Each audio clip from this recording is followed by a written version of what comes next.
Thank you for viewing this YouTube archive of a Conscious Consumer Network broadcast. Please feel free to share it far and wide. Check out our weekly broadcast guide for weekly updates on scheduled broadcasts.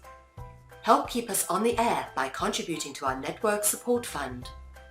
You can follow us on Facebook and Twitter or get in touch via email.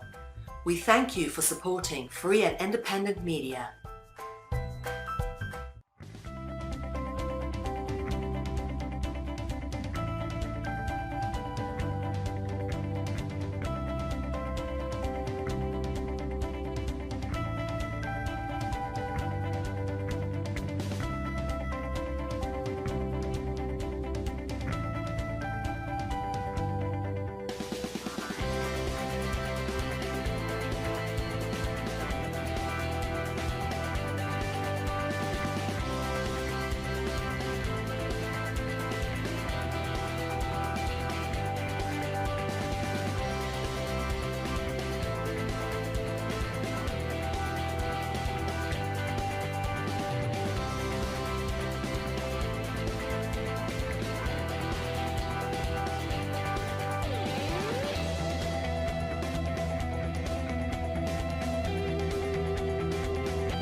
This is For the Love of Learning, Voices of the Alternative Education Movement. Be inspired by the voices of visionaries, changemakers, and ordinary, extraordinary people who do what they do all for the love of learning.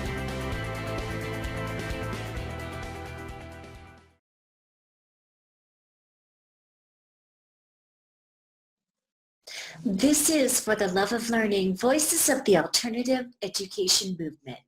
I'm Lady Liberty, and this is episode number 64. In tonight's episode, we're going to explore the concept known as deschooling. Today, most that choose unschooling do so consciously. However, there are aspects related to unschooling that connect to our subconscious. What is deschooling? Deschooling specifically refers to a period of time that requires adjustments in the thinking from the family and children just after they've been removed from the school setting. Some experts believe the period of time needed for children is a month equal to the years they've been in traditional school. For example, if a child went to school through 6th grade, it would take 6 months of deschooling before the child is free from school-based thinking. But for parents, deschooling can last much longer. Parents need to unlearn concepts and beliefs about the nature and purpose of education.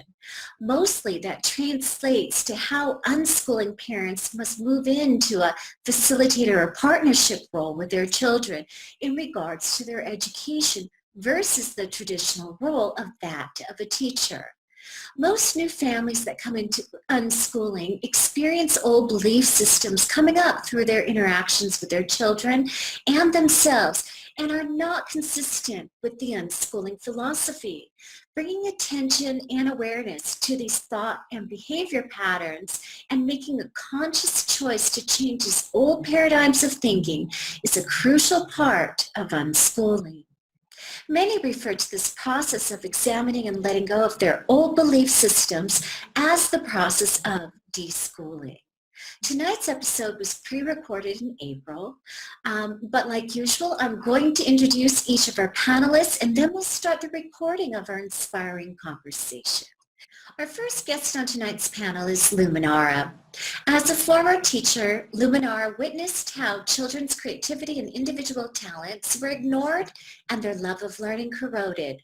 Inspired by free thinkers such as Sir Ken Robinson, John Holt, John Taylor Gatto, and A.S. Neal, she became a passionate advocate for the transformation of the current education system of one size fits all and children's rights. Luminara and her family moved away from traditional structured learning towards autonomous learning and living free. Luminara now works as an unschooling and conscious parenting coach, helping other families find freedom and joy they deserve. She also is a published author, artist, facilitator, and her 2 children's unschooling life. Our next panelist is Sergio, who was born and raised in Mexico City. He moved to Oaxaca in 1997 to support and learn from indigenous communities. Sergio is co-founder of Universidad de la Tierra in Oaxaca.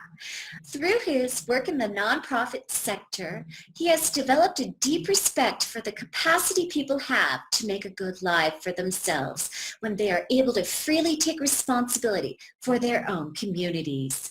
Sergio studied and walked out from the Latin American Studies at Mexico's National University. From 2004 to 2005, he was a grantee of the UNESCO program Search and Reach. And in 2010, he was part of the pioneering team of the Art of Hosting Meaningful Conversations in Spanish, and has hosted and organized multiple intercultural encounters around the world using these tools and dialogue. Sergio is a fierce spiritual warrior who stands for peace and for the rights and capacities of people everywhere. Currently, he's focusing his efforts on encouraging people to take responsibility for their own garbage, promote and support alternatives for real learning, community communication experiments around the world, and helping people to recover the capacity to create the future they want to live in. And finally, I'd like to introduce you to Sakaya, who is the mother of 3 self-directed learners and considers herself a recovering schooler. Sakaya and her family live in South Africa and is passionate about the freedom of children, about rethinking education, schooling, and learning. She provides support to parents looking to de-school and embark on a self-directed learning path. For this, she manages a quite active Facebook group, Unschoolers in South Africa, and organizes an annual Unschoolers camp 5 years running. Now she is organizing South Africa's first ever conference for self-directed learners, which will take place in early 2017. Sakaya has also recently joined the Alliance of Parenting Education in Africa to help implement their ideals of building compassionate, empathetic, and support to parents in under-resourced communities. Tonight's panelists are amazing, and I'm so excited for you to see the conversation that we had.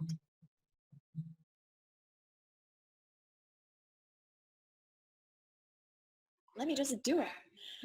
So Zakaya, why don't we start with you? Why don't you go ahead and share with us, to start off with, what your background is with unschooling, and then after that, go ahead and share with us why you think deschooling is an important part.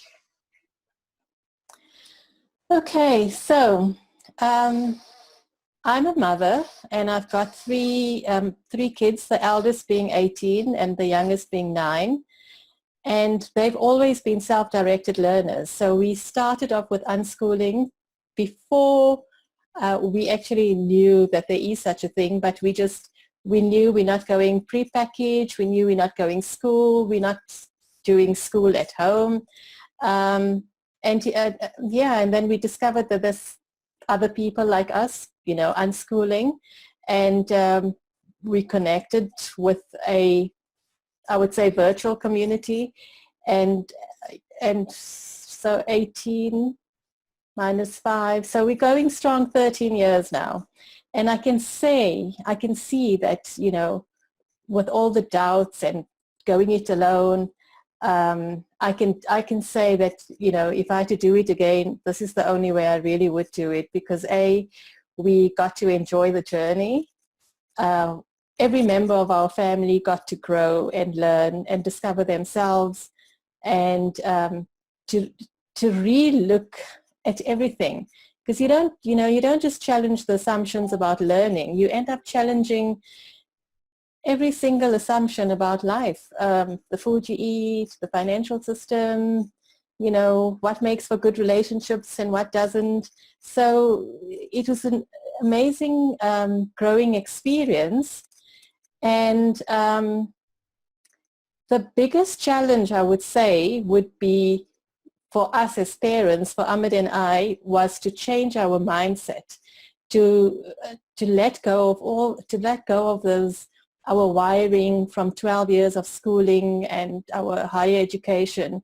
So we have always been, and always, I believe we always will be, in a process of deschooling ourselves, because that is what we've grown with schooling. And yes, we've let go of it, but it will always be a part of us. So we'll always have to have some kind of consciousness, when we have our fears or our hopes, or, there's so many little things. Like, for me, it's really fascinating that all three of my kids learned how to read without any instruction. And I always believed that, if they can teach themselves how to read, it keeps them going. It keeps them strong. So, they're going to go through life saying, hey, I taught myself how to read. There's nothing I can't teach myself. And I discovered they don't share that view, because to them it really is no big deal, because they don't come from the schooling mindset. So for them it's meaningless. So, like just how we interpret so the same event. Like, for me, it's a wow thing. Ahmed is like, this is amazing. And they are like, what are you on about? We're just living, and yeah, we happen to read, or we happen to know these things now, but it's just life. So you can see that they are the natives, we're the immigrants in this world, and we'll always have that accent, the schooling accent. There's also, there's also, so that's on the personal level, that deschooling has been a big part of our growth, and a belief that it will always be there. But there's also the other aspect of deschooling, which you're forced to think about when you're living without schooling, is what does a deschooled society look like? So there's two levels of deschooling. There's deschooling yourself, and there's deschooling society. And they look different, but maybe I'll talk about that later. Okay. My name is Luminara King, and I have two children. One is my 9-year-old son, and my daughter is 14. And we've been unschooling for about 7 years. Before that, I was a Steiner teacher, a class teacher in the Steiner Waldorf system. I really was a real flag waver for that at the time. I thought that was the only way children should be educated. And then my daughter started to shut down in her class 1, and also we left and decided to home educate her. And then my son was born, and for a while we were just doing Steiner school at home. I've got a blackboard on my kitchen up on my kitchen wall, and we'd work around the kitchen table. And I bought all the curriculum, and we were just doing that. And then I noticed that my daughter started getting quite bored and didn't want to do it. And I was still trying to carry it on. And my son, as he got older, I was making him knitted gnomes and buying him just natural toys. And he hated it. He hated it. And he would just go for all the technology. He would just grab his dad's iPhone, and I was still stuck with it and really wanted him to have all these beautiful wooden toys. And my husband said to me one day, I think you might be buying these things for you rather than for him. And I thought, that's true. I need to look at this again, because it just wasn't working doing this way. And then I just relaxed and decided to let them play. And that's worked really well for them. And I just saw that they started to really relax and sort of open up to things and new interests. And then I started to look up at actually unschooling. And when I did, I thought it was amazing. Again, online virtual community. Nobody around us was unschooling. And it went on from there really. And it's true. It starts off just with the education, and then you realize that it becomes part of unschooling your whole life or deschooling your whole life.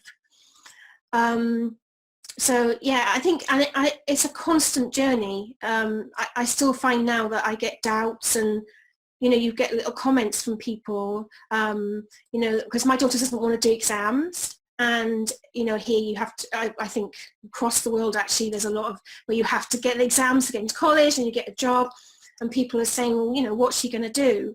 But I explained that she has lots of interests, and she's looking to, at the moment she runs her own craft business, and she's so young, she's only 14, but she's looking to do entrepreneurial training, and it's kind of, your whole worldview has to deschool, and you can also feel a bit like a strange person, weirdo, because no one else around you is having these thoughts, but to you it seems really obvious. It just seems so like the only way to be, really, and your children to learn and live. So yeah, that's our experience of unschooling. I'm so glad that you are part of this panel, and your background is so very different than Zacchaeus, who's coming at it as somebody who's always unschooled their children, but yet both of you share your experiences on how deschooling is really about the process that the parents do. So thank you for that. Thank you, Sergio. Jump on over to you. I can't wait to hear your background. Wow, now I feel intimidated because I'm also a parent, and my kid that is 15 years old now just walked out of school last December. So we are joining this adventure together that has been harder for me, that I have always been like, school doesn't matter. I really don't care if you go to school or not. But now he started this path that you were talking before of deschooling himself, and an important part of this is to unlearn. Because for me, that was probably the most difficult part, is not to go out of this institution or the building that the school is, but actually change your mindset and change your glasses to be able to open for new worldviews to emerge. Because if not, then it's always the failure or the exception story. Like, oh yeah, you make it, but because you're so special, or because you have special talents. And I do think that is the high curricula that school put in us as parents, and that fear that I will fail if I go out of what I know and on my comfort zone. And then we kind of buy that lie of, I'm so special, so I could go out. I now could be an uneducated advocate because I learned how to do that, because I was so good in school that school teach me how to go out of the institution. But if you don't have that opportunity, it will be impossible for you to succeed on that path. When actually what I'm hearing in these previous stories is that it's exactly the opposite. As more schooled we are, harder for us is to imagine or be open for new possibilities to emerge. So I'll let you know in a couple of years how it was the self-unschooled adventure for a Mexican teenager, and how hard it was for his try to be cool, unlearned father. But I want to talk about a little bit of the place or my path of how I reached this point of unschooled and unlearned. So I was doing my major in Mexico City in the National University, and then the Zapatista Army for National Liberation uprising started. And it opened the whole world for me, because then the opportunity was there to choose what I want to do in life. I knew that I was very interested in traditional knowledge. And then with that, suddenly the indigenous people of Mexico was visible for everyone, something that was under the carpet. Really, nobody wants to talk about that. Suddenly, it's first news for everyone around the world. And the thing that I have to choose to leave the school, leave the university at the very end when I was writing my thesis to graduate, and go and learn from the communities directly in the communities, or stay at the school and write books about other people and how I think or how does it looks they leave from my desk in the academia. So I walk out. That story is well documented there, some places, and it was my shame it was my shame walk, like, oh, nobody should know that I didn't graduate, until I found Gustavo Esteva, and I always name him as my mentor in these things, and he opened me the whole other knowledge that was not available in school. So it's hard to unlearn when you're on the school, because the doors to learn that are other worldviews and other possibilities of learning that is not the school are not accessible from the school, right? So Ivan Illich came to me through Gustavo, and we start dreaming, how could we set a place for people to learn instead of being taught? So how, for me, the key in more than the school societies or the school ourselves, the key is to change the lenses and start of paying too much attention on how we teach or how we transmit knowledge. Start paying all the attention and the energy on how are the conditions for learning best for each individual that wants to learn.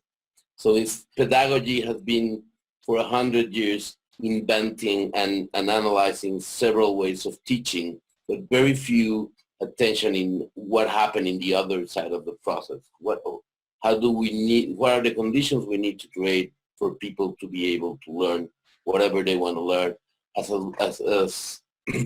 As we just hear with Sikaya, it's a natural path. People know how to learn. We start learning when we are born until we finish our life, but then somebody tell us, you cannot learn by yourself. You need me and my structure to learn. So I will leave it there. For me, the key, instead of deschooling, that it's important, I think, like, there's a lot that the oppression that the institution itself, the education institutions around the world put on society. But the key part will be in unlearn how to learn, so we could be open to new ways of learning and new approaches to knowledge. Well, I love that we start this conversation politically. Like, this is perfect, philosophically and politically, and it's really the best way to start a conversation about education.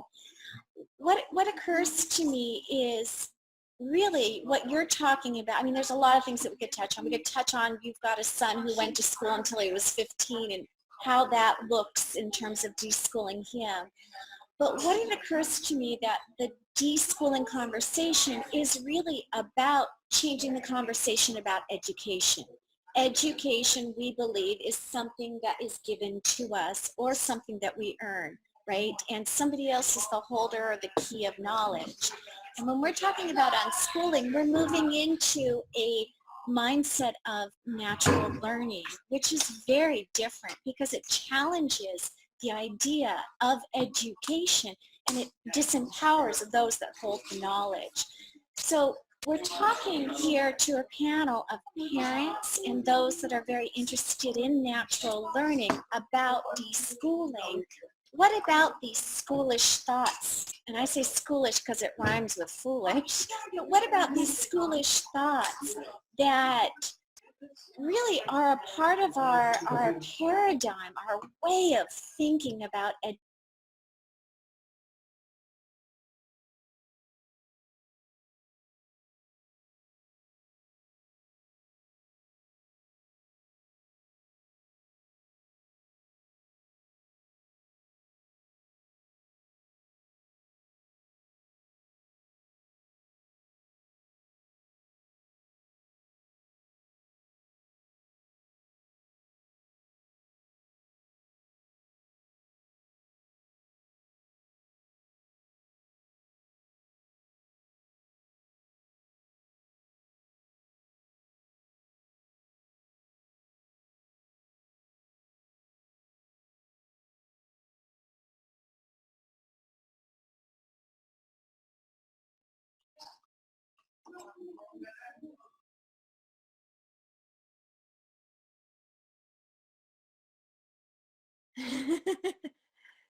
Do you want me to, shall I answer? Okay.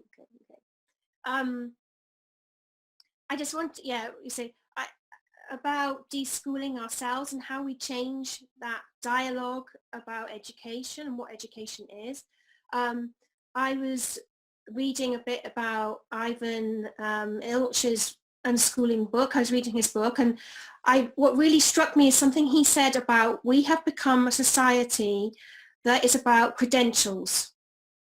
And here in the UK, it has become absolutely crazy. And there's a story that somebody shared where in a certain part of the country, children were getting a certificate by an award body for getting on a bus. So the children would get, and recently, I was invited, my son and I were invited to like a home ed trip, where you go to a particular pizza chain, and they do an educational workshop for children where they make a pizza. And I thought, hey, that sounds like fun. And then the person said to me, oh, and he'll get a certificate at the end of it. And I was like, why does he need a certificate for making pizza?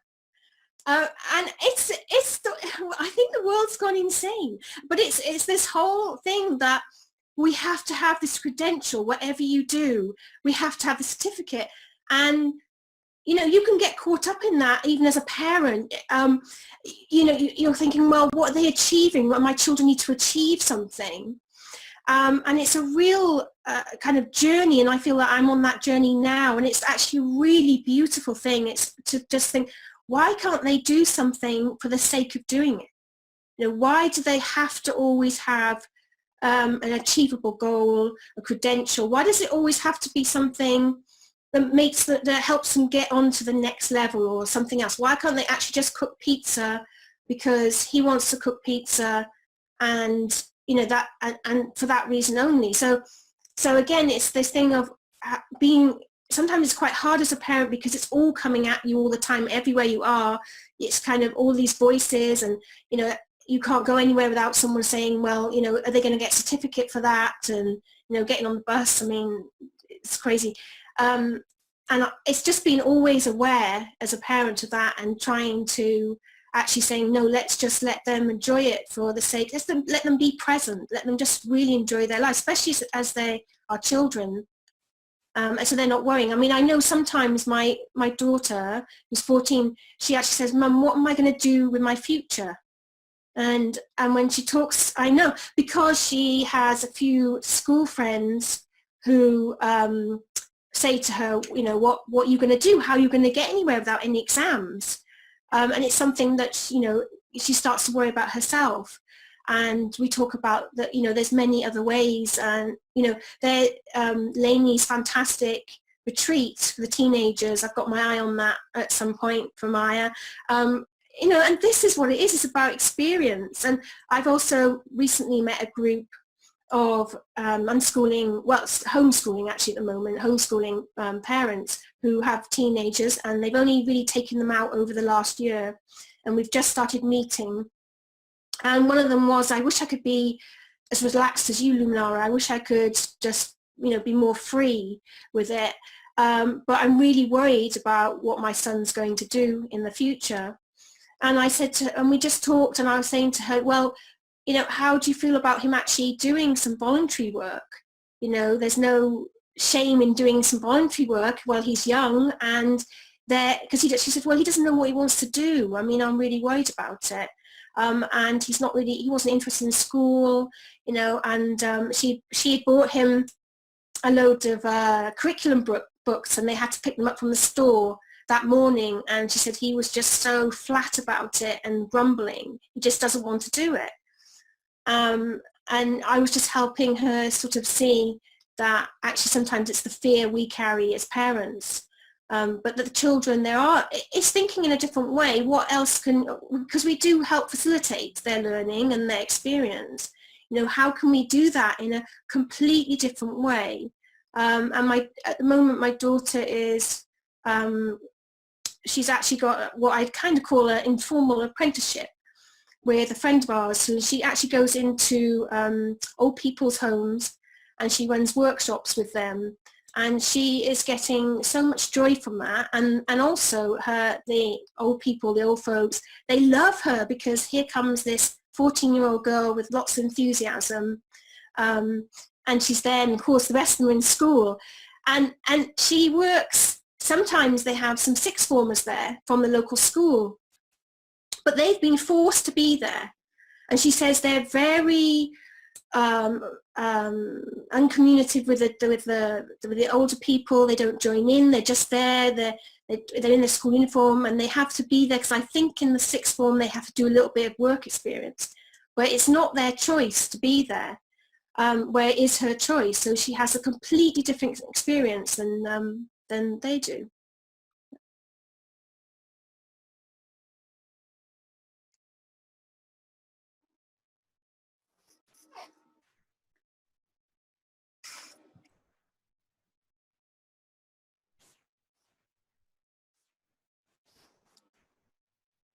Okay, how do we change the story?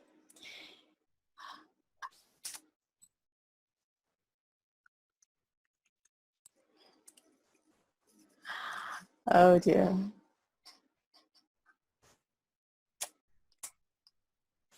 Luminara, have you muted yourself? Oh. Okay, mute. Right. Okay. So, hello. Lainey's going to have a lot of editing to do. Okay. What did I want to say? Right. How do we change the story? So I think we first need to understand what the story is. You know, what is the story of school, and how do how do we change it? So I made some notes about, I was thinking about it this afternoon, and I thought about what I want to talk about.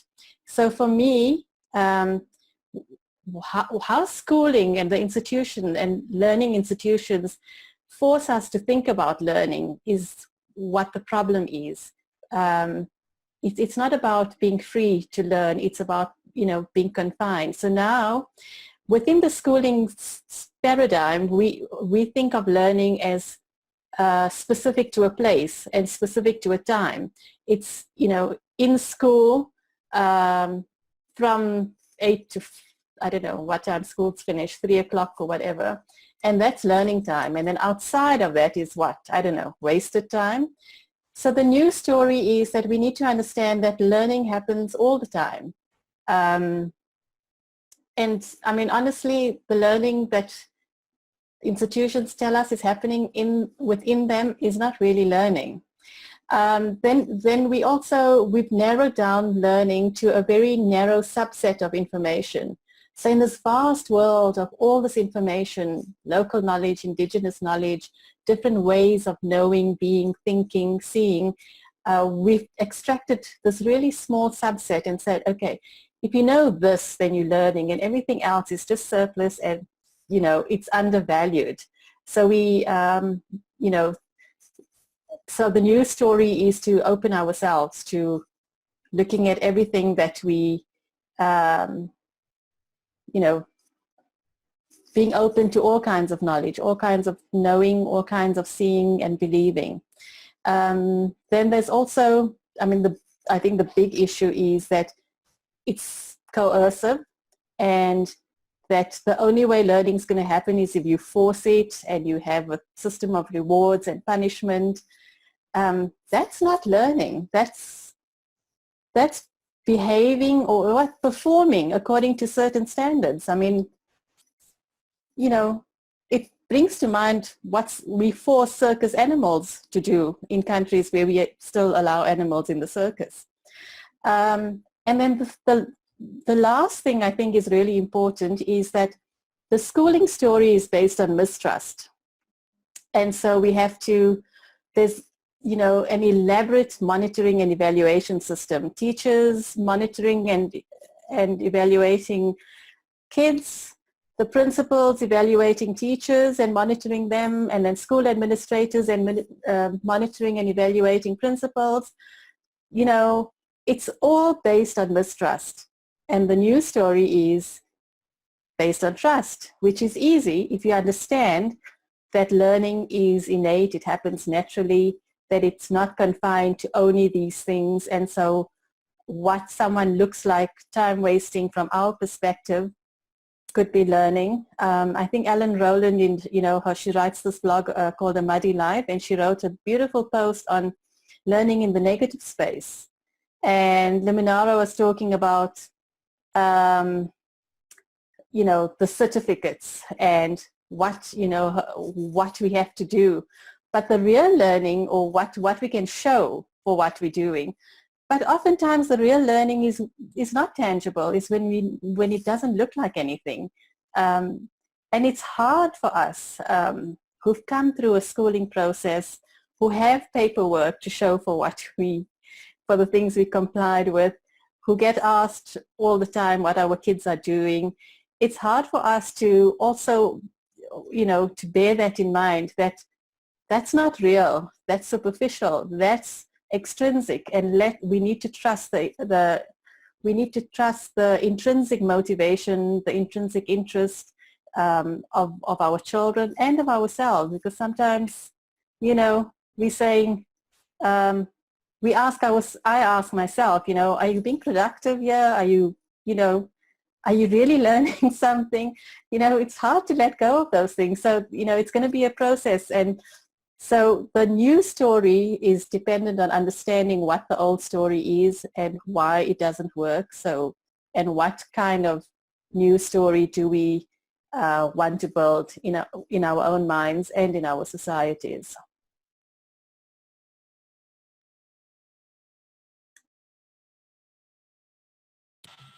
Wow. Well, I'll jump on that because I think it's a key part of the problem. Like these disease, as Manish Jain named it once, like we have to heal ourselves of the diploma disease. We are compulsively certificating every little thing.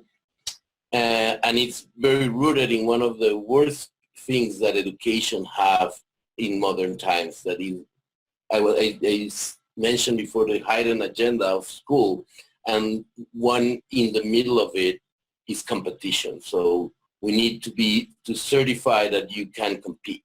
And diplomas, I always make this joke, diplomas only certify that this person is capable to warm the chair for a certain amount of hours. That's the only thing that a diploma can assure you. These people know how to obey orders and how to heat the seat with it has for a certain amount of hours. So, but what is important to understand is that we're in the time between stories, as Charles Hayes will say it. So it's hard to say how the news story will be because we're building that story right now. We're in a moment of transition because even inside the heart of the educational system, nobody really believes that what they are doing is learning and is useful for anything. And that's why there's all these new approaches in college and universities around the world of study abroad programs. Don't spend your time in classroom alive, let's go out, but we're still certificating and you're still paying for the education.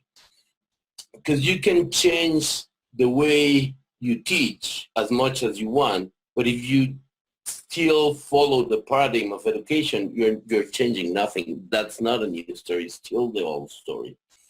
And what is it in the root for me of that paradigm of education is not only the disempowerment of your capacity of learning. Somebody else knows and you have to wait for them to tell you when, how, and what to learn. The second thing, very important, is that the hierarchy. You learn in school that there are hierarchies. Those that have the power knows more and control it and decide. And the third and probably the most destructive one is competition. You need to succeed. You need to be the number one all the time, or at least die trying to be number one. So if you dig a little bit, and I feel it will sound kind of opportunistic that me as a male figure in this conversation bring that out. But if you dig a little bit on that, you can really track all the way down these two patriarchy. That is at the end what is in the root of the educational system we have now, because it's a very masculine stereotype that you have to be the strongest, the quickest, the best of the best, and we compete. Men friendship is really hard because you're always competing with your mates. You know, you always have to be the funniest, the handsome one, the successful one, and that is translated in this all education paradigm. And the other part that is very pretentious is that we could predict how human behavior is going to be. So we grade the education and we said in first grade you have to learn this, in second grade at this age you will learn this, and design your educational experience as if human beings are machines in a factory, that you know that if you move if you move it here in this side, then the result will be predictable and that. So the news story also needs for us to be able to change our paradigm. So instead of learning as a way of achieving a goal, learning as be open to observe and notice what it is around you in life, because that is the real knowledge. Knowledge is there. The rest is interpretation, you know? And the other thing very important for that is also changing the paradigm that to understand and to better accompany human groups, human societies, maybe we should start looking at the machinery and the cars and the predictable future life, and start looking more at nature, and because maybe human societies have much more to learn of studying ecosystem than machines and mechanic behavior.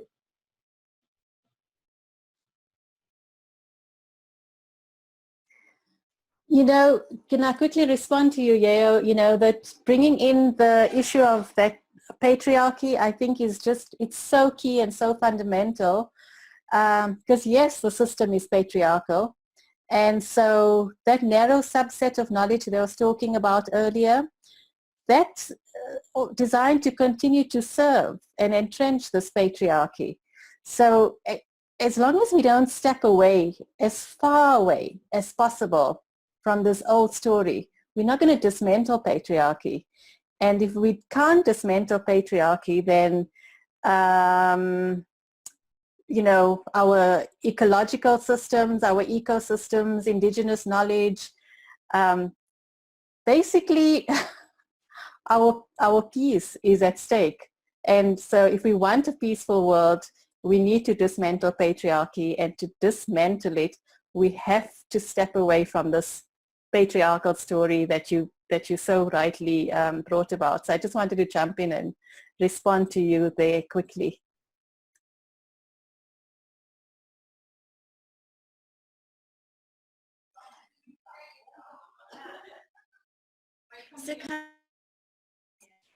Zakaya, I totally agree with you. And I think the scariest part is rewiring a new conversation about all of this. And of course, somebody's going to jump in and say, but matriarchal can be just as detrimental. But it's about creating that brand new paradigm. I totally agree. Totally agree. Thank you. This is these are great thoughts to move forward with. Luminara, you were going to go ahead and share with us what it meant for you to change the paradigm of your thinking as well. I can't wait to hear what you have to say. Hi, yeah. So changing the paradigm from being a Steiner Waldorf teacher to an unschooling mum. Yeah, the Steiner education has a very set way of viewing children's consciousness and development. And a lot of people are attracted to it, and one of the reasons I was attracted to it, because it does talk a lot about natural learning. And it also, what you were saying, yeah, about nature, it does encourage, especially in the younger years, a really deep connection with nature. But again, even as a teacher, I was given a curriculum that we had to follow. There was a lot of artistic freedom in that for me, but there was, and it's not as strict and it's not as set on credentials and examinations and tests, and it's not as competitive as mainstream school. But still, the idea is that the knowledge comes through the teacher, even though in the Steiner curriculum and philosophy, that knowledge is coming out of the spiritual realm, the soulful realm, and you as a teacher have the answers, and then you're filling the children up with knowledge or helping their souls. So it's still, for me, you know, it was me holding all the knowledge keeper, and passing it on to the children all through the different grades. And that was quite a lot for me to let go of. And I really do think that was my own children who helped me let go of that idea and that philosophy, because they just didn't cooperate. They just would not cooperate. And I was drawing these beautiful pictures of the Greek myths on our blackboard, and spending up to 12 o'clock at night making these beautiful letters for them, and so they could learn how to read and write. And they were bored and didn't appreciate it, and it wasn't working. So slowly I kind of thought, well, this isn't, you know, if it's not working, then there's something really wrong here.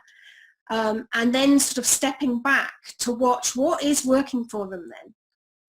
And for my daughter, people are often quite shocked when they say, when I say that she actually didn't learn to read until she's 12 years old.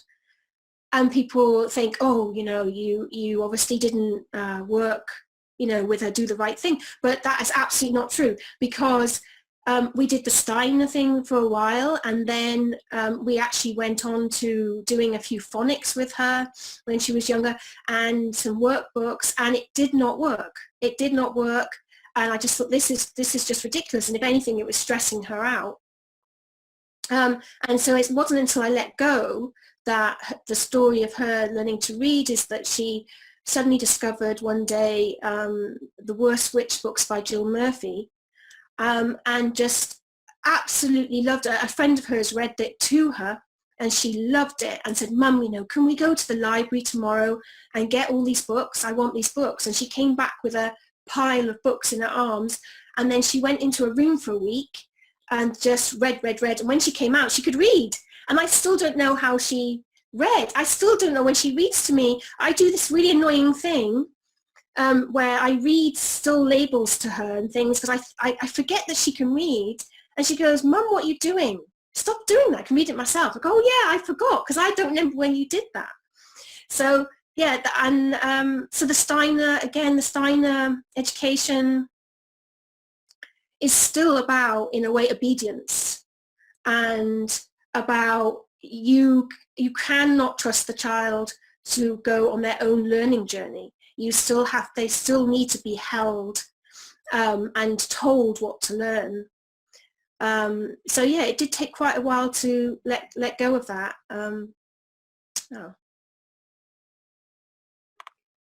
I think your story story is significant in so many different ways, and it reminds me that having children, really, that's the best teacher to teach you flexibility. I remember I had my just from the beginning, I had written out my birth story, how I was going to have my son, what that was going to look like.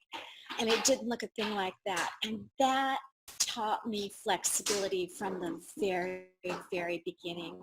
But what I really do love, Luminara, about your story is your progress of being able to be more flexible with your thoughts about the paradigm. This has been a fascinating conversation so far. We are going to go ahead and take a short break, and we'll be back after this. Okay, obviously I'm going to cut this out now. Yeah, which is the thing that you can do with edited videos, which is really great. Let's jump back in and let's talk about reading. Who wants to go first? Yayo? Okay. And we hope that you enjoyed that video. We're back, and I'd like to jump right back over to Yayo. We have something to talk about. We're going to actually focus now on learning to read as a topic, because that's one of those significant signposts or benchmarks that everybody measures education up against. So let's jump over to you and hear what you have to say. Thank you. I really think this is a very key topic that we have to always keep on sight, because in the country, my son learned to read at the same time as he learned to speak, with a method where in the Neurologic Philadelphia Institute was developed that you teach by phonetics to read to the kids. So they are reading almost at the same time that they are speaking. But the thing here is that, and it happened a lot sometimes in homeschooling, is that people instead of liberating their kids from school, they bring school into their life. They bring school into the house. And then it's more competition. And instead of only being from 8 to 3, as you were saying before, then it's 24 hours of school in the house. And they're even worse than the teachers in putting pressure to their kids. And I think that's what happened to Rodrigo, my son, with the reading. Like, we were so proud of him, her mother. We both were sharing the critique to conventional schooling, but we have very different ideas of what we should do. And at the end of the day, he's an only child, so that's why he ended up in school to really socialize with other kids.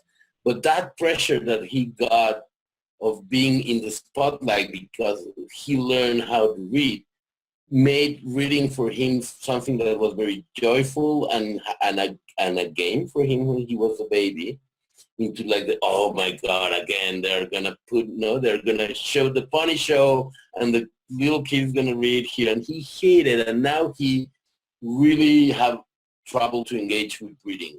Even the things he wants to read, he could not invest a lot of time in front of a book. He have other skills and ways of learning, but that is not his favorite one. No, so reading has become like the measurement for the international education system of success.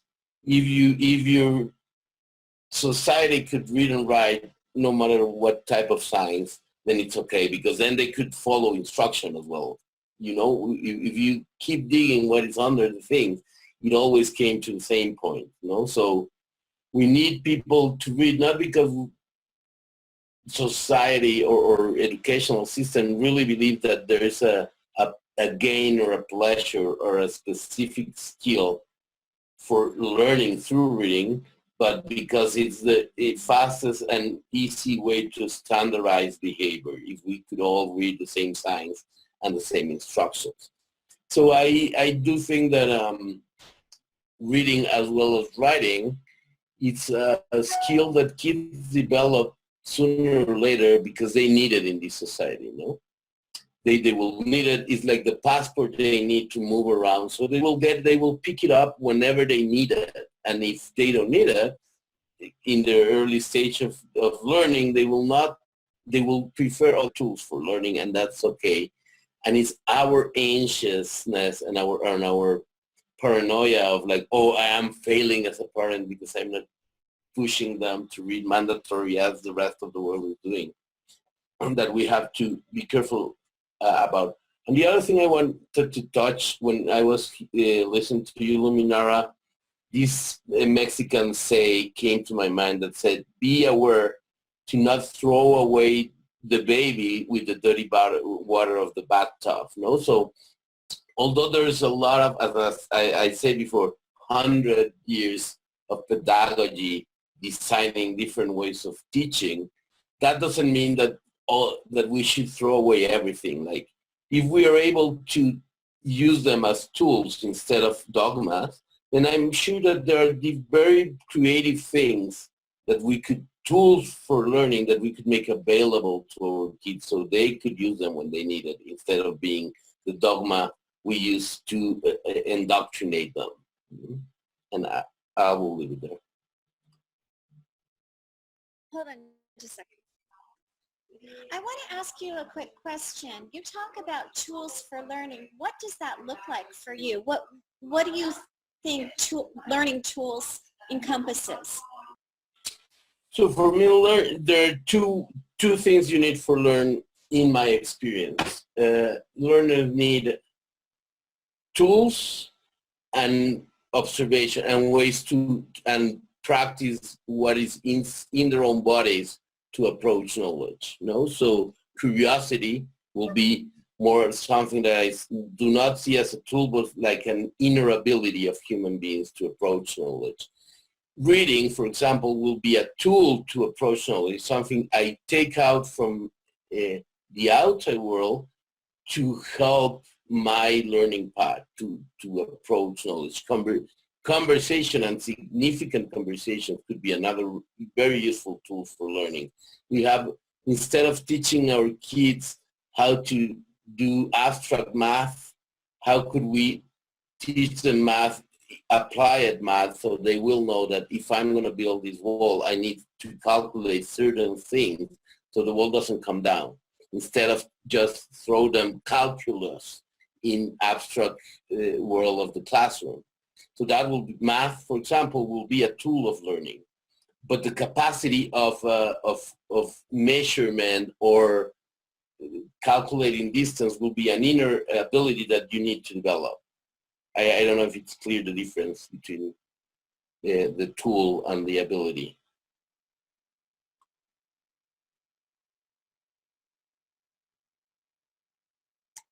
Yeah, picking up on what Yo-Yo, I hope that's right, Yo-Yo said. Yeah, about tools of learning. So I think I am getting more radical as I'm getting more into unschooling. I'm trying, well, not unschool, but deschooling myself, society really, deschooling society myself. I'm questioning everything. So for me, I feel that there's about modeling behavior for my children. So instead of working maybe with tools, I am somebody who absolutely loves reading. I love language. I'm a writer. I always have, ever since I was very young. I love Shakespeare. I love Shakespeare plays. I like messing things up around with that. Poetry, graffiti art, all these things of messing it up. So my children know that I'm really enthusiastic, and it's almost infectious. And all the things I love, art, I love history, and the interesting thing is, at school I hated most of this stuff. But as I got older, and as I do get older, I've become more and more interested in the world, really. And I'm always looking for, new ideas, and I kind of, that's what I do. So it's kind of, for me, and in fact, it's very interesting recently, and it is literally the last few days, and this is why it's always a process. unschooling and deschooling stuff is a continuous process. And I don't think anyone would say, hey, I'm here, I've done it, you know. My daughter said to me recently, I need you to back off actually even more, Mum.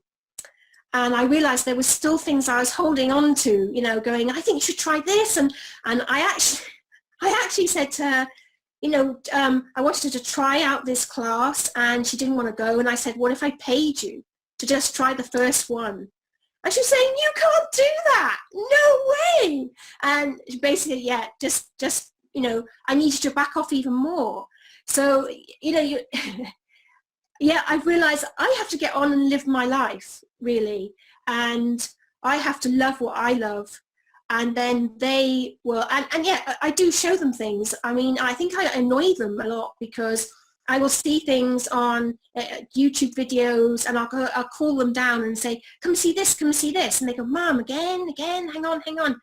So I'm always involving them, but it's a very natural, it's almost even, I would do it for my husband, you know, say, hey, I've seen this great video, come and watch this with me. Do you fancy watching that documentary? You know, and I said to my daughter, hey, did you see that documentary on Netflix about people who are mermaids? Isn't that awesome? And she's going, oh, I'm going to go and find that and see that. And now she's doing a whole project herself on mermaids. So yeah, I think I'm getting more radical with that, really. I think it's really interesting. You touch on something which is part of the deschooling process, which is learning to value the things that we never once valued as part of the education process, like curiosity, like, you know, observation skills, like natural processing, you know, and like interests. You know, if you still have very schoolish thoughts, your belief is that your interest doesn't matter because you're told what to focus on. So thank you for that. Thank you very much for that. Zakaya, did you have something to add about the, you know, tools for deschooling and or for learning? I want to respond. I want to combine my response to Luminara and Sergio about the reading and the modeling. Because sometimes I find that we confuse the two, or I wouldn't say confuse the two. So reading is important. Hello? Can you guys see me? Yes. Oh, okay. You know, part of the deschooling, understanding deschooling is really understanding where reading fits in there. And reading is a very political thing.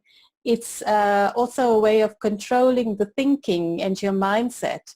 So when you look at what gets read, you know, everybody talks about how important it is to read and, you know, read to your baby because they'll associate books with love. And why?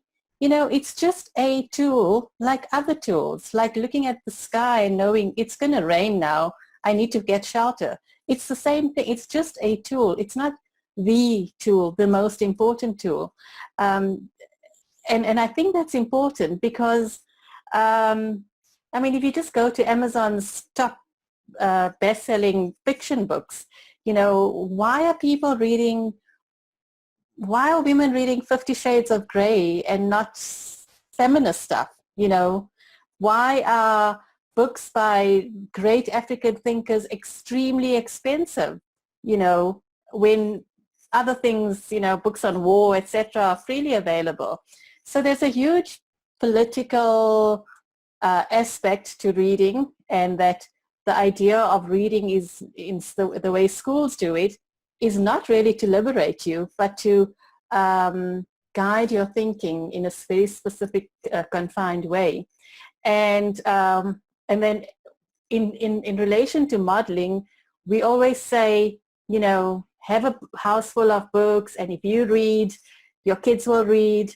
Or if you write, like Luminara says she likes writing, you know, what I find people coming on the unschoolers group in South Africa is they come feeling frustrated because they like reading, they love writing, they write stories, and their kids haven't picked up on it. And I have to say, and I have to ask them, do you want them to pick up on the reading and the writing like you do, or do you want them to pick up on the passion, that you are passionate about this, and what you're saying to your kid is, whatever your passion is, whether it's reading or writing or something totally different from me, it doesn't matter, because what you're modeling is not reading, not writing, not Shakespeare.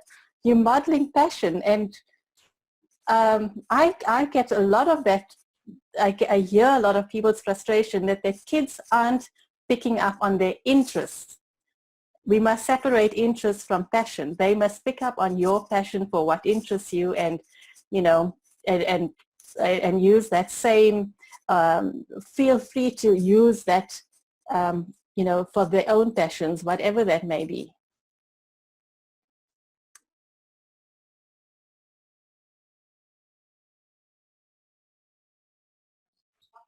That's incredible. I don't think I could have said that any better. That was so great. Thank you. Thank you, Sakaya. Let's go ahead and shift gears a little bit more and talk about how we as deschooling parents actually interact with other parents that still have these very schoolish thoughts. Who would like to take that first?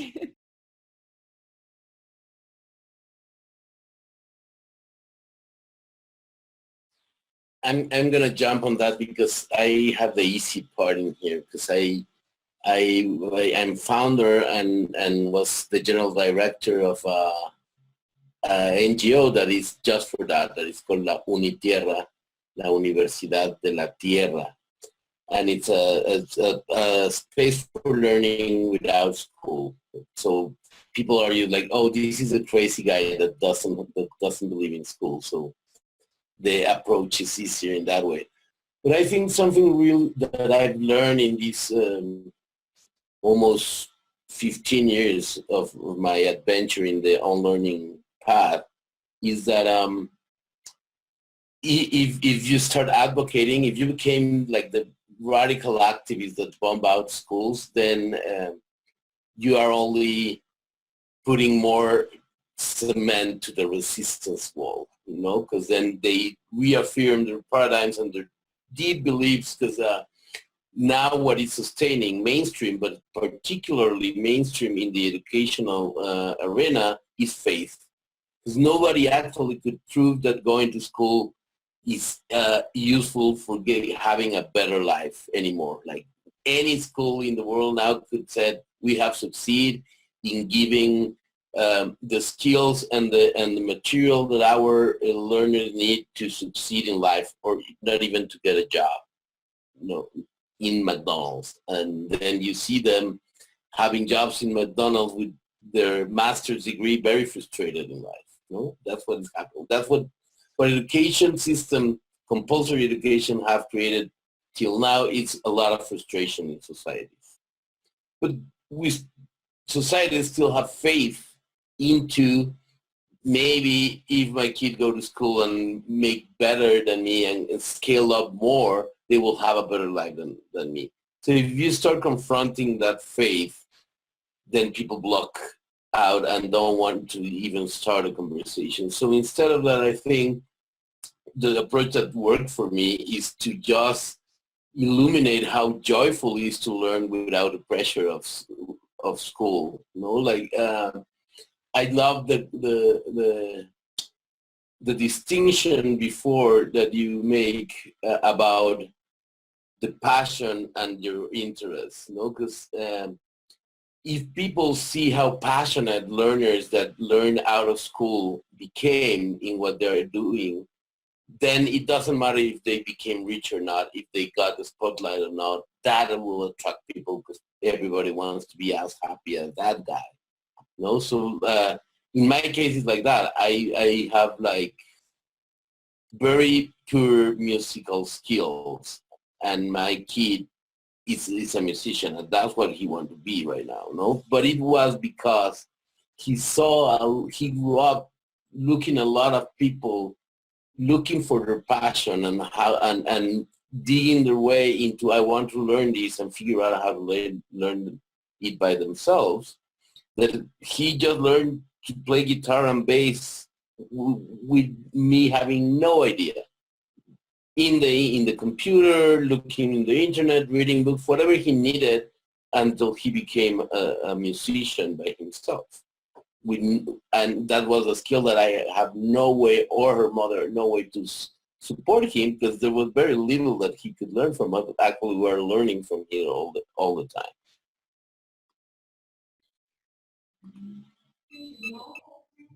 Yael, you bring up a really interesting point here. You're coming from Mexico, where the education system is compulsory.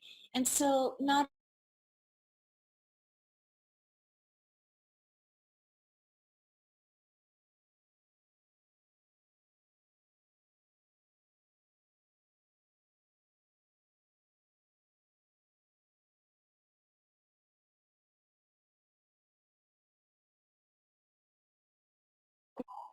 kicked me off.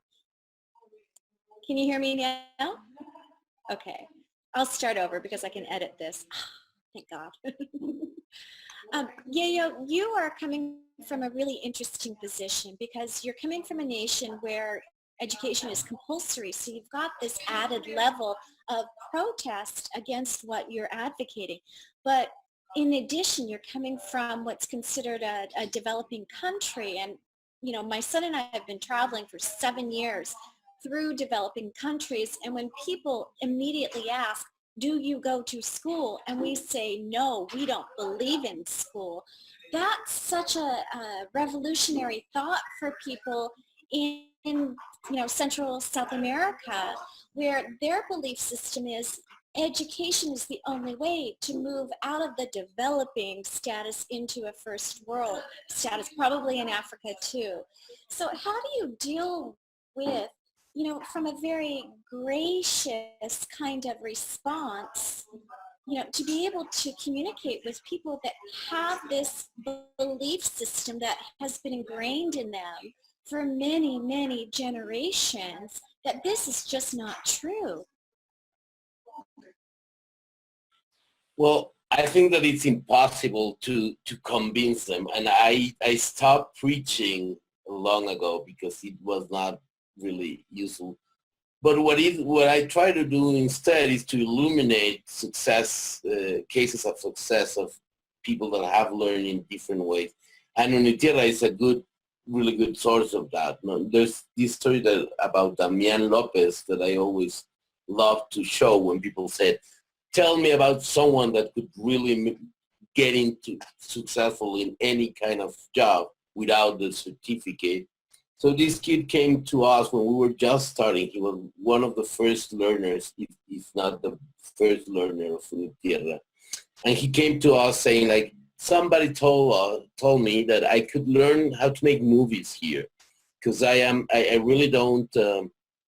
I walk out of high school. I know that I'm not going there, but all the schools of cinema that I have checked around, I need to have a high school to get in. So, and that I know I'm not doing. I'm not going back to school.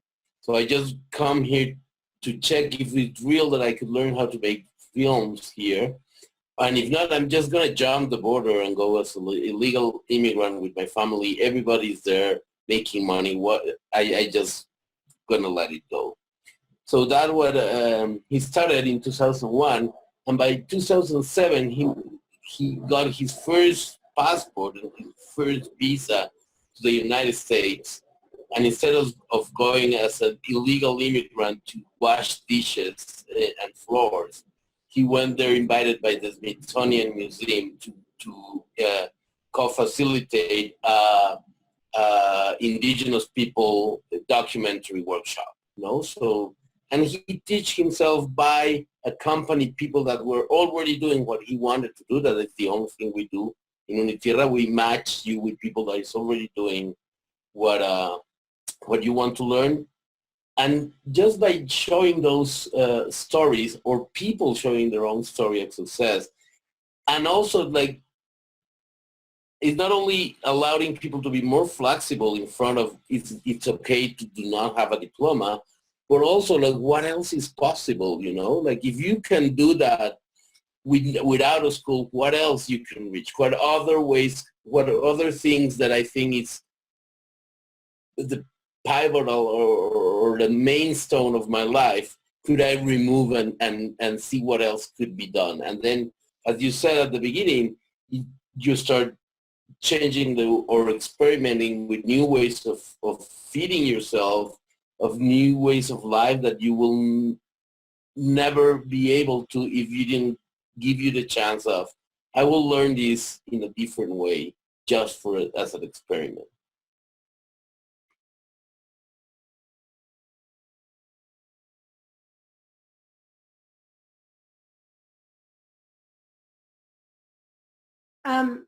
Yeah, I wanted to pick up on yeah, you were saying about how not preaching to people whose children are in school, and that's something that I've learned as well, because first of all, understanding that actually home education is not always available for some parents. It's just not possible. So to do that, to say all schools are bad, you're doing a terrible thing to your child, is very unfair actually to say to some parents. And also it's not always true. I mean, in some children in standard schools love it and they're thriving and they're happy. And some children in, I say even, but some children in mainstream education are really having a good time there and are okay. They're doing okay. So and also, as you said, constantly trying to justify or persuade someone that what you're doing is the right way is exhausting as well. And it can be quite hard because there's not always the evidence of how your child is thriving is not always there in that moment. But as you were saying, about it, sometimes it might be that late in the future they are go on to something where they are really successful and achieve what a goal or dream they want to achieve. But at the moment, I feel one of the things that I would now point out to parents who question me was actually just look how happy my children are. And is that not enough? Do they need to be striving to be something? Do they? I don't know about you two, but I sometimes get a real pressure from seeing other on the internet and things like the wonderful things unschoolers have done. They've gone off and set their own businesses up. They're traveling around the world. They're a famous musician. They're doing TED Talks at the age of 11. and you can take that on as well. And I'm coming to this place of thinking, actually, what about if they're just average, but they're happy? What if they do go and work in become a postman or whatever they want to do really, and they're just happy people. And I think that's what I'm feeling I actually want to give them as a gift, is just to know how to be happy in this world and content in themselves. And if they go on to something, that's great. If there's something, they have these great dreams and ideas, that's wonderful. But if they just want to be average, whatever average actually means, then that's fine too.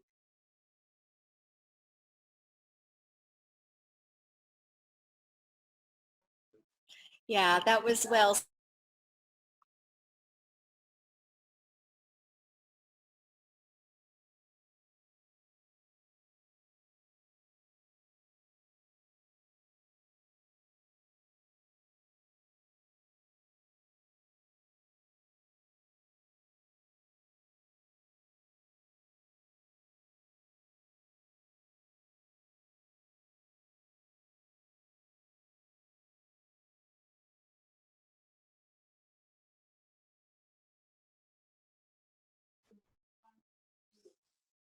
Can you hear me? No, you can. Did you not hear what I said the last time? Okay. I said, thank you. That was very well said, and it actually needed to be said too. So thank you so much for that. Zakiya, do you have something that you want to add? I just want to say I don't know if there's a space for engagement with schooling parents unless they're really interested in looking at alternatives. Otherwise, you have to walk your path, and if they like it, they like it. If they don't, they don't. But I can't see anything useful or beneficial coming to people from engaging with people who are happy in their system. Sometimes we have the odd person who would like the security of schooling with the benefits of unschooling, and so they try to do both, and it gets really messy. But I try not to engage and just build on the community that has stepped out of school, and we try and live our lives, simple and happy, and let everybody else get on with theirs. Yeah. Well, I love the conversation.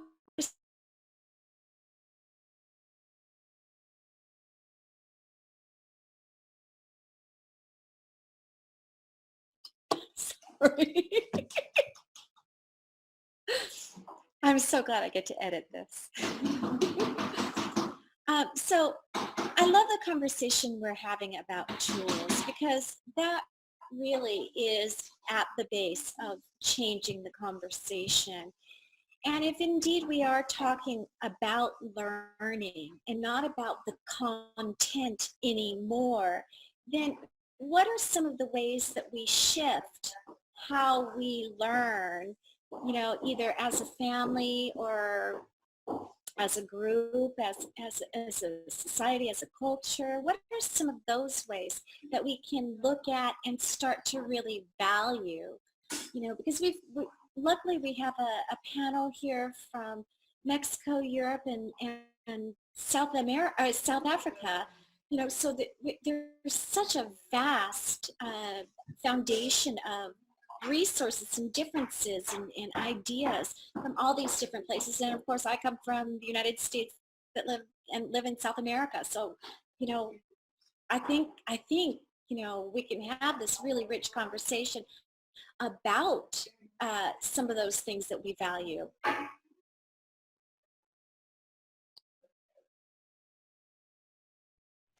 So for me, the most important one, first of all, I'm very happy to say that now I feel so liberated and easy for me to say, I don't know.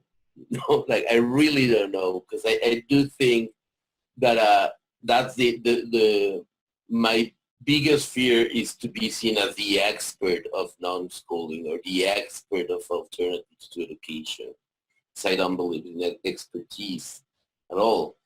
But for me, what I'm really into now is to recovering, and that if I have to preach something, that will be my line, that will be my Bible, like recovering the joy of learning. I think that we have to stop thinking that there's a ultimate objective of learning whatever you want to learn, and we start recovering the love of learning, as this show said, and the joy of being in there. Cause not only because love could be interpreted in very different directions. There are some people there, but joy, like it have to be fun and joyful and something you want to. If you don't want to learn something, you should not be. There's no reason for you to approach to that knowledge. What for?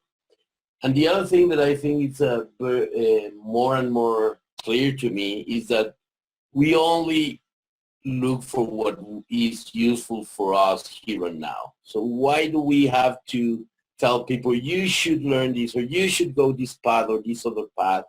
Like whatever makes sense and you feel you need now, then go and get it, because you know how to do it. So maybe for me, the key is facilitate the condition for people to self-direct their learning and then let it go and disattach of the outcome. It doesn't matter, and it's not about a society task to solve why we learn or how should people learn.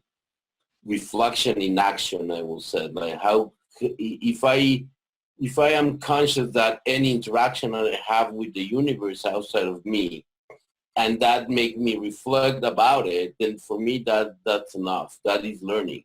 You don't need to complicate it more than that.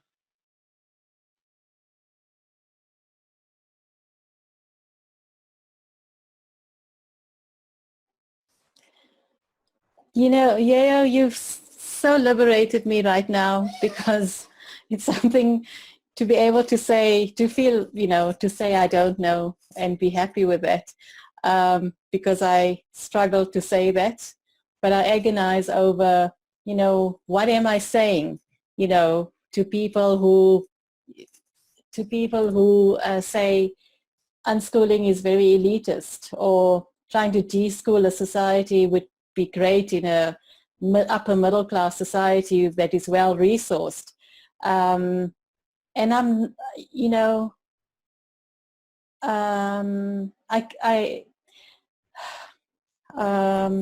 what do I want to say? Lainey, I hope you can edit this out. Yeah, what I want to say is that it's difficult to tell people who don't have the kind of resources that we do have in middle class societies what the solutions are for them. I do believe very firmly that school is not liberating them at all.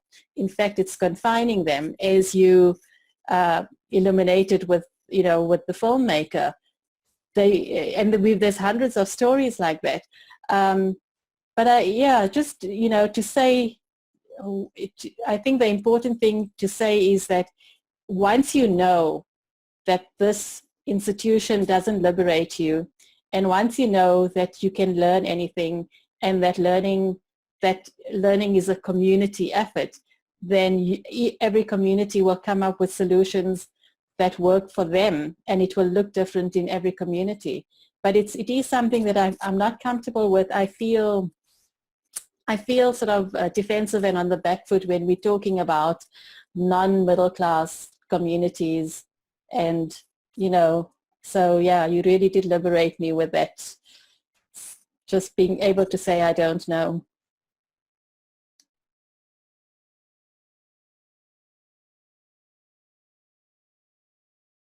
Yeah, I agree with you, Sakita. I think that it's easy for us to say, well, I'm getting tired as well. I hope we can do a bit of editing as well. What did I want to say? So sometimes it can look like in the unschooling movement as though you do need to have a lot of money and resources, because whatever your child's interest in, so, you know, for example, horse riding. My daughter really interested in horse riding. There's no way, you know, here in the UK, just lessons, land, horses is a very, very expensive experience. And I think there's also something to realize as homeschooling parents, that we won't be able to actually fund and all of our children's interests, but that's okay, because, you know, in later in life they still have those interests and they've been allowed to explore and play with that, and we're just doing the best we can. And I actually did write on my blog 5 tips for unschooling on a low budget, and there is ways, and it's, as you said, it's all about community, bringing the community in. And I know that I tried that as much as I can myself, bringing in friends, asking if they will do some baking in an afternoon, or if they've got a particular skill. And in our community, and I think many communities actually, a very untapped resource is the elder generation, who are the skills, their life stories are well, they're teaching stories actually, and it's something that school children do miss out on. I think this very rich connection with an elder, communication with the elders of their community, not just their grandparents, because they may have access to their grandparents, but in a wider community. And we often do community workshops, and when we turn up in the middle of the day, it is the older community members that are there. And it's not just the skills they share, but again, as I said, the stories of their lives are, and their wisdom is absolutely beautiful, and it is a gift. And I think, okay, I may not be able to afford some, some sort of riding lessons or holidays or these kind of experiences, but I still feel that the experiences my children are getting within their community are just as rich and rewarding. I just want to challenge this idea that we need to tell people what is the best for them, because and I'm gonna jump into the Zapatista. I don't know how much you know about the Zapatista movement down here in Mexico, but the Zapatista is a guerrilla that that fights so anybody else needs to fight. So it's an army an army that is a pacifist army, if you could imagine that. So they have really revolutionized their way of thinking and exercised a different paradigm of life. And what they always said is like, you should come to us, not to learn from us, not to copy what we are doing, because what we are doing is what is appropriate here and now for us, in our conditions, in our languages, in our villages. But what you need to learn from us is that you could do it, that you can find by yourself what is the best thing and the most needed thing for your own society. And there's key things and design what is that kind of life. So they do have a school, but it's their own school system that they design. They do not receive any money or service from the government. All what they do by themselves. And what they say is like, what you can learn is like, you need a community to do any kind of change. There's no change in isolation that could be sustained. And you need to do it for the common good. And then if you have that clarity that you are learning something in a balance of the passion you have, what is your main interest, and what is useful for society, for my community, the combination of those things then make all what you need available for you to learn. Because the people will be there interested in support your learning, because it's also coming back and contribute to the commonwealth or the common good. So I think that one of the joy of declare yourself a non-expert is that you can always say, I don't know. But the responsibility that comes with that is said, but you should know, you should figure out it, because there will not be better answer or better model to follow than the one that arrives from the conditions you are and the community you belong to.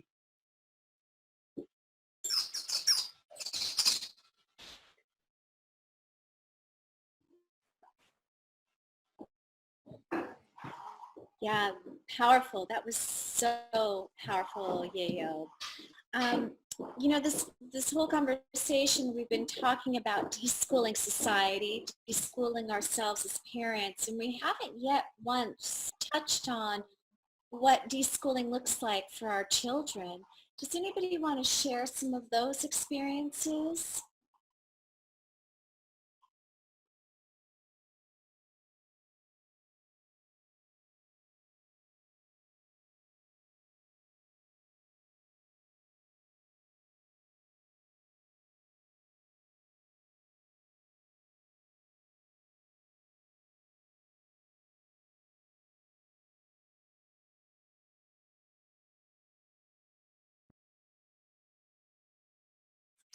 Can you hear me? Yeah, okay. So what does deschooling, or what did unschooling look like for my children? Yeah, I need to think. I think for my daughter, she was in school, in the Steiner school system, until she was 8 or 9. I think it was 8 she came out. And so I've noticed there's a real difference for her than there is for our son, who's never been to school or kindergarten or anything. So I think I said before that I notice she still carries a worry that she's not doing enough, that she might need those exams and needs reassurance that she is going to be okay. Where my son doesn't even, I mean, I know he's younger, but still he hasn't even got the concept of that. He doesn't have a concept of testing, grading, exams. And so I noticed that he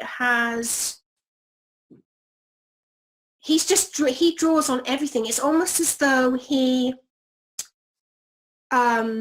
sees, for him there's no barriers, that everything to him he can use to further his interests. And he doesn't make a distinction between learning and living. But I think my daughter still does carry that because she has had a school experience. She does carry that distinction more than her brother.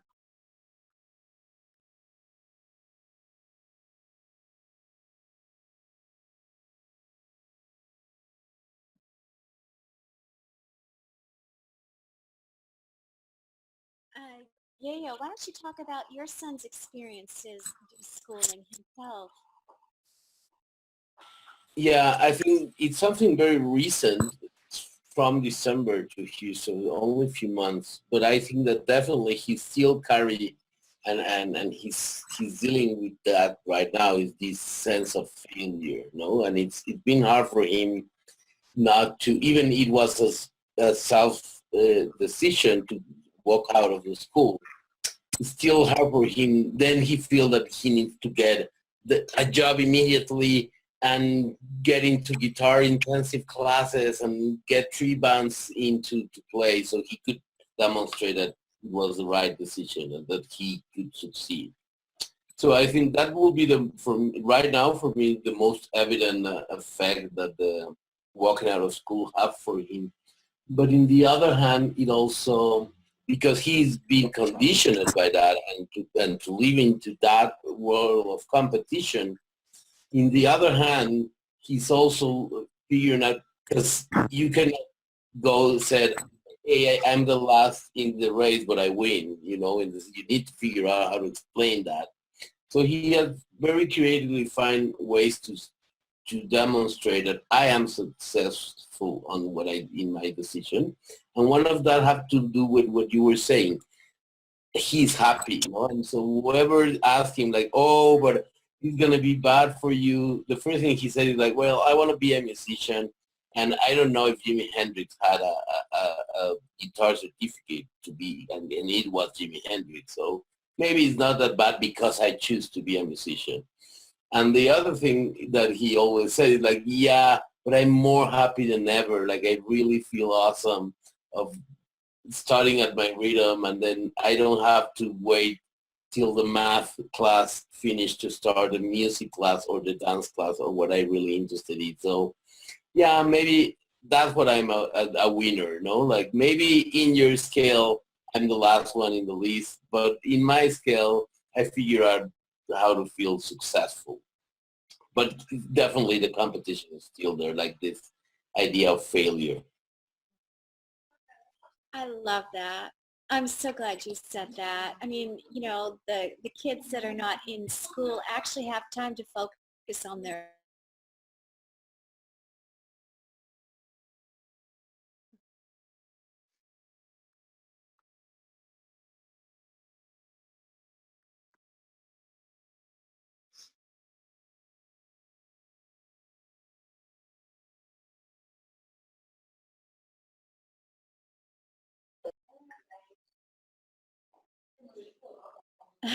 Sakaya, since your children never went to school, their deschooling experience might be a little less obvious, but they do function in a society where people around them go to school.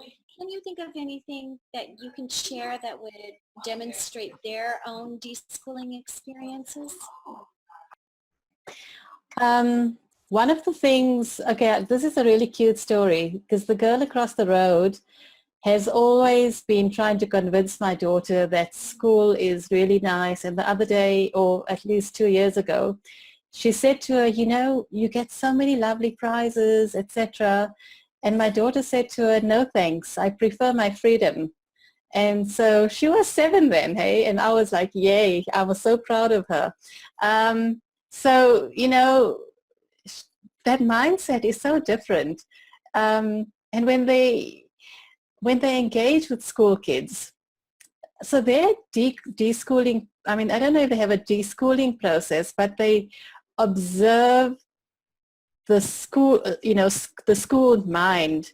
They can look at it as a third party, and it never attracts them. They don't like, they don't ever, because I keep saying, aren't you curious? You know, if you want to go to school, you can try it, because you can't get to 24 and say, oh, you know, I'd like to try that. You can't, you have to do it now.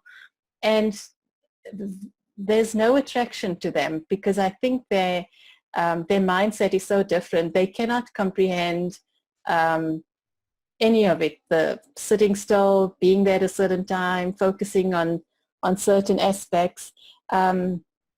My eldest decided to write his try out his hand at one of the GED exams, and had to decided to go for the physics, the science, chemistry. I'm not sure what it's called. And you know, even that approach was so different, because he registered for his exam. I just had to pay for it. I don't know where he found the books, but he found stuff online. I don't really know. I mean, like, he studied chemistry, and I mean, I know we haven't bumped into isotopes in our lives, or I don't know what else they do, you know, but his approach to it, his stress level the morning he was writing was so different, because he got up and he started playing video games, and it made me really uncomfortable, because I know when I had an exam, I was stressed, and I'm not sure whether I was stressed because you know, that's the conditioning that, you know, exams are stressful, or, you know, and I said to him, you know, I would feel much better if you looked a little stressed because you're too relaxed. You know, I find like I got cheated out of enjoying my own exam. So they, you know, they cannot comprehend what a school system or coercive system is, because it's so foreign to them, and they just do what they do. I don't know if that's a useful answer for you, lady.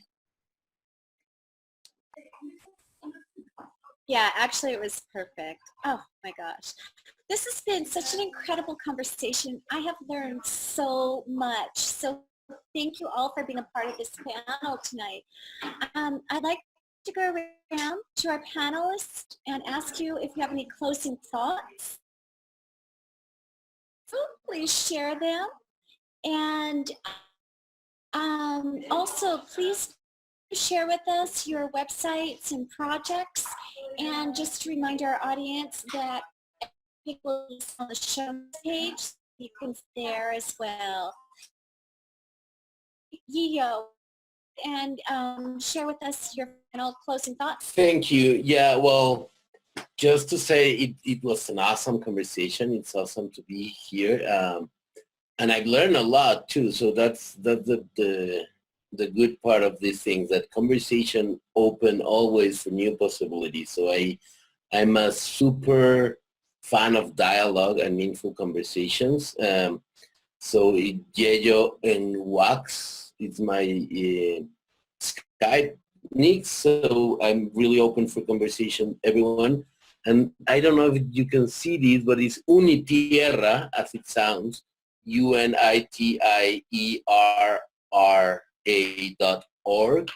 That will be the Unitira website, and I just invite you to be curious and look around. It's a very visual website, not more for other people than for me, because I sometimes need more text structure there, but people love it, and it's very beautiful. Some pictures of the place. So thank you very much for the invitation, and thank you very much, Luminaria. Thank you very much, Hakia and Lenny, for the invitation. Yes, thank you. This has been really a wonderful conversation. It's just, I love the way that we have all got to the place that we don't know, that we're not the experts. And that's beautiful, because, you know, there's a lot of people that would say, yes, we are the experts, do it this way. And I think that's really beautiful thing to take away from this conference. And yeah, I write a unschooling blog, which is at livingthoeducationrevolution.co.uk. So you can have a look at that and comment there and contact me on the blog. I'm also on Twitter. There's just Luminara King, and Facebook. Yeah, so thank you to Shakita and Yayo and Lainey. Thank you. I have to say this was a real honor for me. It was an awesome discussion. I've learned so much. I just want to, you know, there's a beautiful YouTube video on how wolves change rivers, and it's about the wolves in the Yellowstone forest. So if you Google that, it always comes up quite easily. And you look at this little bunch of wolves and, you know, the huge impact they had. And in our unschoolers group in South Africa, we like to call our kids these wolves, because I think even though they're few, but globally, I think going into the future, they are going to have a huge impact on a new kind of story and a new trajectory. And it gives me really a lot of hope. And that video would give you a lot of hope if you just bring it back to our own kids. I think for us, you know, we lost too much with our years of schooling. And I want to close with that, if you can watch that video. I've just started a website called growingminds.co.za. It's years, you know, I conceived of it a few years ago, but didn't really actually get down to it till now. But then, so pop in and visit.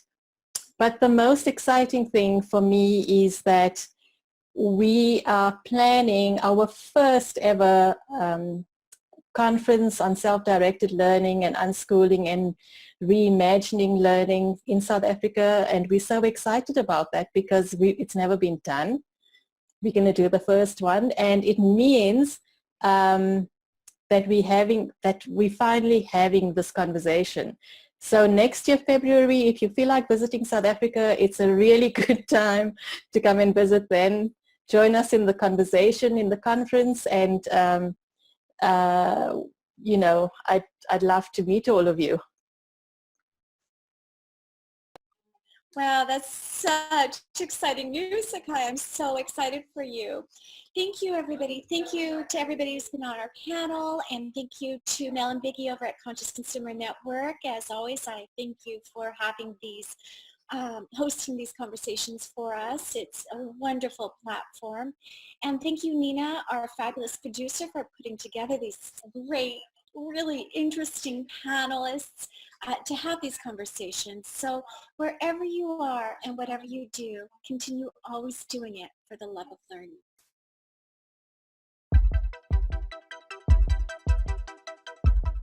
Conscious Consumer Network was designed to create a live broadcast TV network for free and independent media, and has been live on the air since the 1st of January 2015. CCN gets millions of minutes watched every month and is viewed in over 140 countries, having produced around 1,400 shows and counting. And you know, it's very hard to get on the mainstream media, of course, the corporate media that's getting tighter and more monopolized and more restrictive for any outside information. The live broadcasts are free to view, and all shows are archived in high definition on YouTube. CCN plays host to a stellar team of broadcasters and producers, all of whom rely on the network to get their message and information out to the world.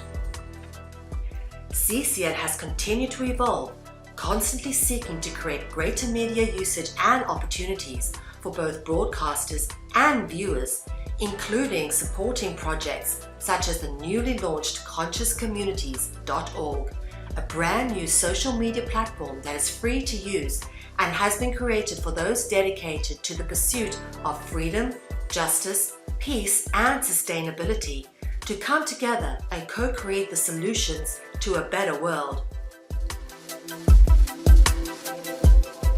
Due to the constant heavy usage, we are in need of replenishing and replacing of key hardware and infrastructural wear and tear.